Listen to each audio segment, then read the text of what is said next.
This exercise is for the hip flexors, which are right here. They're part of the stomach muscle, and they affect our hips and our legs and our low back and even our shoulders at times. So something you can do is you can take your leg out, and this back leg is going to be completely straight, okay? So you want to lay flat, and you want to push this hip with the straight leg into the table or the floor, wherever you're at. Okay, hold it for a little bit, push it again, and then you can push in on this hip. You're going to push this hip in, leave the other hip out of it, and you're going to feel it on the inner thigh along between your knee.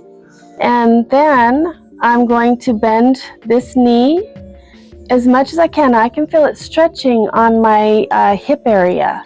Okay, so I'm going to let that down. Then you can lift up higher on your hands, kind of like a cobra in yoga, and push your hip and your thigh towards the table. You can also turn your head and turn your head the opposite way, and that's going to give your spine a really good stretch. Okay, now we're going to see it from the other side. So you want to do this on each side. All right, put my leg out. Going to push my straight leg hip in towards the floor.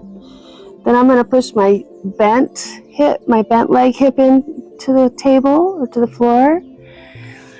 Then I'm going to bend my straight leg so it's like this. Now be careful, because you could get a cramp in your hamstring if you're not quite prepared for it.